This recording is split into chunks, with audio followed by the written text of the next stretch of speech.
Halo teman-teman, semoga dalam keadaan sehat selalu. Pada video kali ini, saya akan menceritakan seluruh alur cerita film Wolf Creek 2005. Film ini berkisah tentang 3 turis yang melakukan perjalanan di mana mereka tak sadar singgah ke daerah berbahaya saat dalam perjalanan mereka. Bagaimana keseruannya? Langsung saja kita saksikan. Happy watching! Film dibuka dengan layar hitam yang menampilkan bahwa kejadian di film berdasarkan kisah nyata, di mana 30.000 orang dilaporkan hilang di Australia. 90% dari mereka ditemukan dalam sebulan. Pada tahun 1999, seorang pria bernama Ben membeli mobil bekas untuk digunakan berkendara dari kota Brom menuju kota Cairns,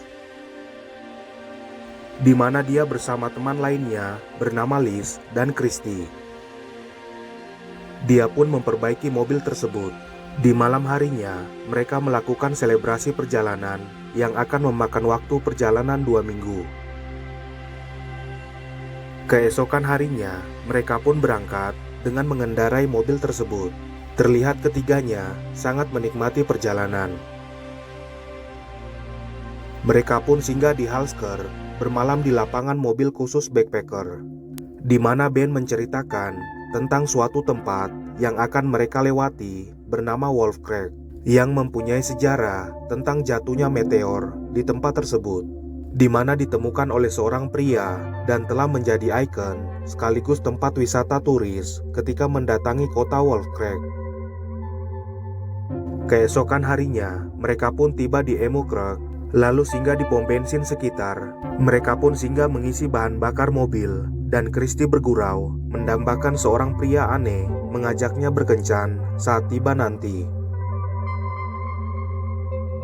Saat memasuki toko, mereka diganggu oleh penduduk lokal, dan hampir terjadi pertengkaran antara Ben dan salah satu penduduk lokal. Mereka pun kembali melanjutkan perjalanan. Saat memasuki Wolf Creek, mereka menuju lokasi tempat yang dijatuhi meteor tersebut, di mana tempat itu sangat jauh dengan jarak jalan raya. Lalu memarkirkan mobil di gerbang dan berjalan ke lokasi tersebut.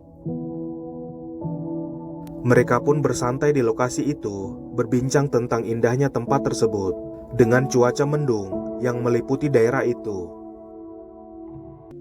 Saat kembali di mobil, Ben terheran dengan jamnya dan jam Christy yang mendadak mati. Ketika akan berangkat pergi dari tempat itu, mobil mereka tidak bisa dinyalakan. Ben yang tak mengetahui memperbaiki mesin mobil membuat mereka terpaksa bermalam di tempat tersebut. Di malam harinya, Ben bergurau tentang alien, tetapi Liz dan Christy tidak ingin bergurau. Ben yang mengira itu adalah UFO. Mereka pun sangat senang ketika seseorang menemukan mereka, di mana pria itu bernama Mick, dan mereka memberitahukan bahwa mobil mereka rusak. Mick pun menawarkan bantuan Derek dan bersedia memperbaiki mobil mereka, karena berhubung tidak adanya bengkel terdekat, dan mengajak mereka ke rumahnya. Ketiganya pun berdiskusi terkait upah yang akan diberikan ke Mick, di mana Liz dan Christy tidak membawa uang cash dan juga tidak terdapat ATM di daerah Wolf Creek. Kemudian Ben bernegosiasi terkait hal tersebut, namun Mick menyatakan bahwa dia membantu mereka tanpa mengharapkan upah, sehingga mereka dapat melanjutkan perjalanan keesokan harinya. Mereka pun setuju diderek ke tempat Mick dan pergi meninggalkan tempat tersebut. Di mobil, ketiganya merasa aneh karena telah diderek selama 4 jam, tetapi tetap berpikir positif bahwa Mick adalah orang baik. Ketika tiba di kediaman Mick, yaitu bekas tempat penambangan, mereka pun disuguhkan air oleh Mick, lalu berbincang tentang kewarganegaraan ketiganya, di mana Liz dan Christy berkebangsaan Inggris dan Ben Australia. Mike pun mengecek mobil mereka. Terlihat ketiganya yang sangat lelah dan langsung tertidur. Liz yang telah terbangun, dia pun mendapati telah terikat kaki dan tangannya yang disekap di ruangan, tetapi tidak bersama Ben dan Christy. Di malam harinya, Liz berhasil melepaskan ikatannya dan menemukan mesin mobil mereka telah dibongkar. Saat akan melarikan diri dari tempat itu, dia mendengar suara Christy kesakitan dari ruangan lain. Dia pun mengintip dari luar dan melihat Christy sedang disiksa oleh pria tersebut. Liz yang akan mengalihkan perhatian Mike, dia pun membakar mobil dan tabung gas, membuat Mike keluar mengeceknya. Liz yang masuk ke ruangan itu dan akan menyelamatkan Christy. Kemudian Mike kembali lagi ke tempat tersebut. Saat dia akan melanjutkan menyiksa Christy, Liz menodongkan senjata ke Mike, membuat Mike tertembak di lehernya dan terjatuh. Mereka pun melarikan diri ke mobil, tetapi kunci mobil tak ada, membuat Liz harus kembali ke dalam, mengambil kunci di saku Mike. Keduanya berhasil pergi dari tempat itu dengan Mike yang kembali tersadar menembaki mereka dan terus mengendarai mobil di tengah gelapnya malam dengan Mike yang mengikuti mereka dari belakang. Keduanya hampir terjatuh di jurang dan Liz mempunyai ide untuk menjatuhkan mobil agar cahaya dari mobil tak terlihat. Mike pun mendatangi tempat itu, tetapi mereka telah bersembunyi di balik tebing. Ketika Mike turun mencari keberadaan mereka, keduanya gagal saat akan mengendarai mobil Mike. Lalu memutuskan untuk kembali ke tempat Mike, di mana terdapat beberapa mobil untuk mereka kendarai.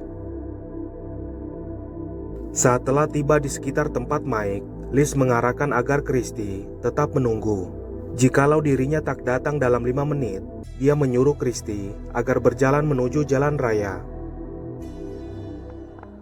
Dia pun memasuki gudang tempat penyimpanan mobil, di mana juga terdapat rekaman korban sebelumnya, persis rangkaian kejadian yang mereka alami. Saat melihat rekaman Ben, terlihat mobil Mike telah berada mengintai mereka di emiker pom bensin. Kemudian Liz berusaha menyalakan mobil dengan kunci yang dia pegang. Terlihat Mike telah berada di belakang mobil, lalu menyerang Liz dan menghancurkan tulang belakangnya agar lumpuh. Kemudian Christy yang tertidur dan belum didatangi oleh Liz, dia pun berlari menuju jalan raya dengan matahari yang telah terbit. Saat tiba di jalan raya, Christy melihat mobil ke arahnya, lalu memberhentikan mobil tersebut yang dikendarai oleh seorang pria tua. Saat pria itu akan mengambil sesuatu di bagasi, terlihat pria itu ditembak dari kejauhan. Christy pun keluar dan menemukan pria itu telah tewas dan berhasil menyalakan mobil dan pergi dari tempat itu. Terlihat Mike mengejarnya dari belakang. Saat terjadi adu bodi mobil dengan Mike, Christy berhasil melencengkan mobil Mike, tetapi dia tak menyerah dan menembak mobil Christy dari kejauhan, membuat mobil Christy hilang kendali dan terhenti. Dia pun mendatangi Christy yang telah sekarat keluar dari mobil, lalu menembak mati Christy di tempat itu. Sementara Ben yang terbangun dan menemukan dirinya dipaku kedua tangan dengan anjing yang mengawasinya. Dia pun berhasil melepaskan diri dan pergi dari tempat Mike. Terlihat Ben yang dehidrasi dan terus berjalan mencari pertolongan. Dia pun ditemukan oleh pasangan Swedia yang membawanya ke mobil Kalbari, di mana dia diterbangkan ke rumah sakit. Serangkaian kartu judul menyatakan bahwa meskipun beberapa pencarian polisi, tetapi jejak Liz atau Christy tidak pernah ditemukan.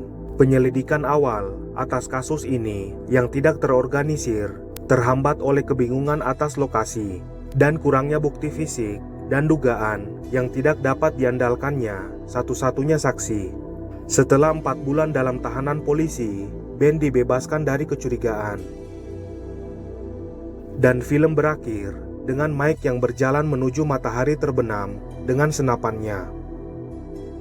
Itulah seluruh alur cerita film Wolf Creek 2005. Pesan moral film ini ialah tetap waspada walau sedang berlibur. Terima kasih teman-teman, sampai jumpa di video seru berikutnya.